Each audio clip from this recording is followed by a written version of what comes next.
Good morning प्यारे बच्चों, हिंदी कक्षा में आपका स्वागत है। तो बच्चों, आज का जो आपका कार्य है बेटा वो है आपकी हिंदी उड़ान की पुस्तक से पाठ 9। यह एक कविता है जिसका नाम है पापा तंग करता है भैया। इसका आज हम पठन करेंगे और पठन के माध्यम से हम समझेंगे कि इस कविता का उद्देश्य क्या है।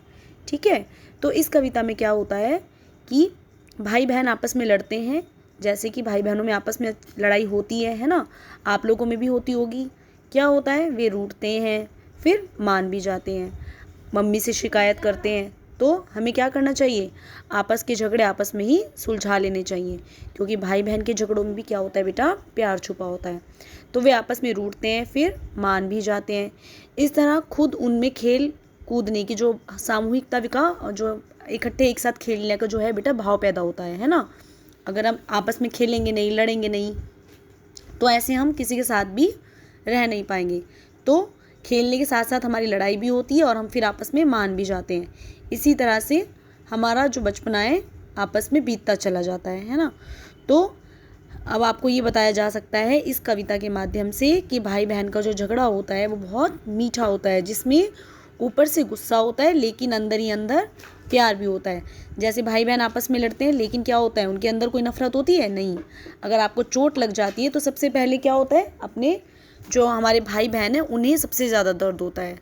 तो इसी तरह से आपको समझना है कि भाई बहन के झगड़ों में भी, छोटी छोटी अनबन में भी प्यार छुपा होता है ना। तो भाई बहन के झगड़े को लेकर ही ये एक छोटी सी कविता लिखी गई है, जिसे अब हम पढ़ेंगे।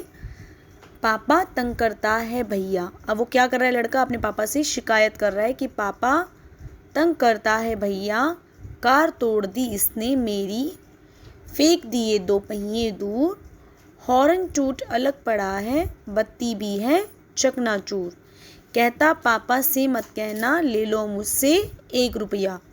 वो कह रही है पापा को, पापा कि भैया मुझे इतना तंग करता है कि इसने मेरी कार भी तोड़ दी है, जिसके दोनों पहिए दूर फेंक दिए हैं कहीं, और उसका जो हॉर्न है, जो साउंड बजता है जिसमें, वो अलग पड़ा हुआ है टूट कर, है ना। और जो उसकी लाइट है, बत्ती है, वो भी चकनाचूर हो चुकी है। और मुझे ऊपर से कह रहा है कि पापा को मत कहना, चाहे मुझसे 1 रुपया ले लो। इसलिए ले ली गुड़िया मेरी, ठुमक ठुमक पीती जो पानी, एक नहीं करता रहता है हरदम ऐसी ही मनमानी, मेरा गुड्डा छिपा लिया है, कहता ले लो चोर सिपैया। वो कहना चाह रही है कि पापा इसने मेरी गुड़िया भी ले ली है, जो पानी पीती थी। कैसे पीती थी, ठुमक ठुमक कर, और हमेशा ऐसी ही शरारतें करता रहता है, और एक नहीं बहुत सारी करता है, और हमेशा अपनी मनमानी भी करता है।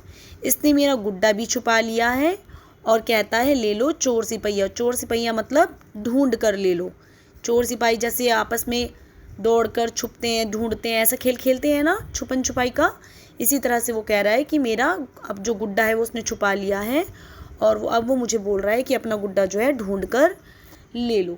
तो किस तरह से, देखो आपको पता चला होगा इस कविता के माध्यम से कि बहन भाइयों का झगड़ा कितना छोटा छोटा सा होता है, लेकिन उस पर भी उनको पापा मम्मी को शिकायतें करनी होती हैं, है ना।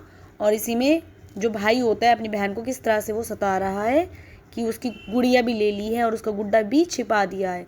तो इन्हीं छोटे छोटे झगड़ों में बच्चों बहुत प्यार छुपा होता है ना। और झगड़े सब में होते हैं, लेकिन उन सब के पीछे एक ही उद्देश्य होता है कि भाई बहन के झगड़े जो होते हैं वो छोटे होते हैं और मीठे होते हैं, जिनमें बहुत सारा प्यार छुपा होता है।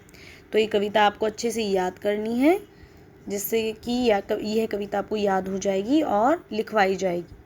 ठीक है बच्चों, तो तब तक अपना ध्यान रखिए, मिलते हैं अगली वीडियो में। धन्यवाद।